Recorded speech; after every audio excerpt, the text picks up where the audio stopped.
இருங்க இந்த வீடியோ தெளிவாருங்க. கொஞ்சம் பொறுமையாக கேளுங்க. என்ன பேசுகிறேன்னு சொல்லிட்டு கொஞ்சம் பார்த்துட்டு போங்க. ஆண்டவர் உங்களோடு பேசுகிறார், உங்களுக்காக பேசுகிறார். மத்திய சுவிசேஷம்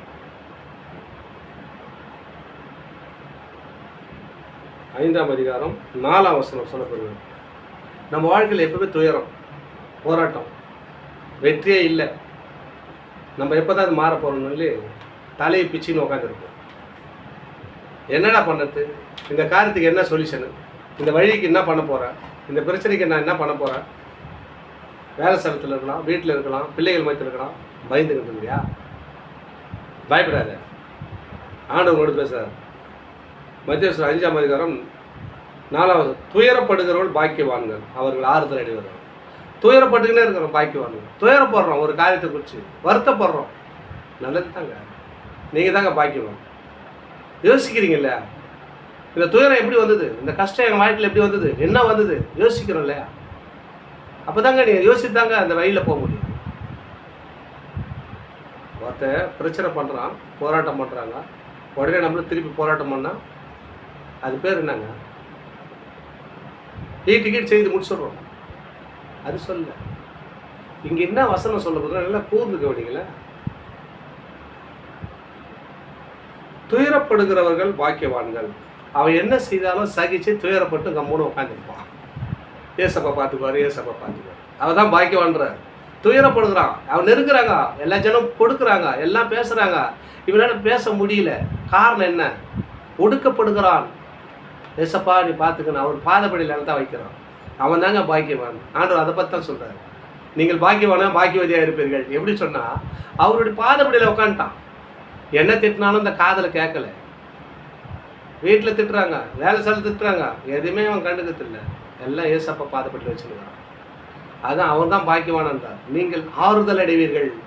ஆறுதல் அடைவீர்கள், ஆறுதலின் தேவன் உன்னோடு கூட இருக்கிறார். ஆறுதல் அடைவீர்கள் அப்படின்னா அவர்கிட்ட அடிச்சுக்கின்றார்.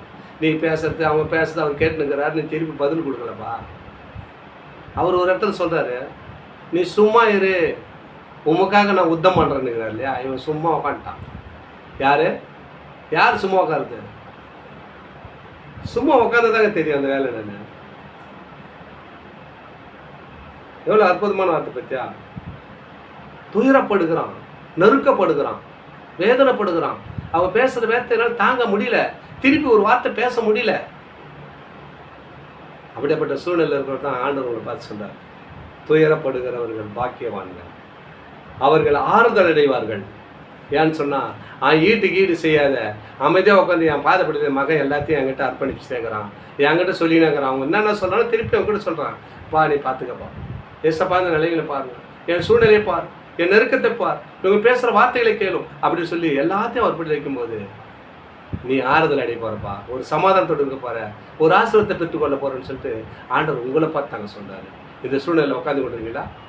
வீட்டில் பிரச்சனை பண்ணுறாங்க, வேலை ஸ்தலத்தில் பிரச்சனை பண்ணுறாங்க, சோர்ந்த நிலைமை உட்காந்துற அன்பு சகோதரனே, என் அன்பு சகோதரியே, ஆண்டவர் உங்களுக்கு பார்த்து நீங்கள் ஆறுதல் அடைய போகிறீர்கள். நீங்கள் ஆறுதல் அடைய போகிறீங்க, ஒரு ஆசீர்வாதத்தை பெற்றுக்கொள்ள போகிறீர்கள். ஆசீர்வாதத்தை பெற்றுக்கொள்ளுங்க, ஆறுதல் அடைய போகிறீங்க, பாக்கியவான்களா பாக்கியவதிகளாக இருக்க போகிறீங்க. அதுக்கு தான் ஆண்டவர் உங்களோட இந்த வசனத்தை பேசுகிறார். பயப்படாதீங்க, எந்த காரணத்துக்கு யார் பேசுனாலும் நீங்கள் கவலைப்படாதீங்க, திருப்பி பேசாதீங்க, ஆண்டவர்கிட்ட அர்ப்பணிங்க. நிச்சயமாக உங்கள் வாழ்க்கையை கர்த்தர் மாற்ற அவர் வல்லவராக இருக்கிறார். தொடர்ந்து இந்த வீடியோ பாருங்கள், நீங்கள் ஆறுதல் அடைய போகிறீங்க, பாக்கியவானாக இருக்க போகிறீங்க, பாக்கியவதியாக இருக்க போகிறீங்க. ஆமென். தொடர்ந்து இந்த வீடியோ பாருங்கள். என் வீடியோ பார்க்கணுன்னு சொன்னால் லைக் பண்ணி பாருங்கள், அனைவருக்கு ஷேர் பண்ணி விடுங்க. இது உங்களுக்கு பிரயோஜனமாகவும் தேவனுடைய நாமத்தை மையப்படுத்த அது ஏதுவாக இருக்கும். ஆமென். God bless you.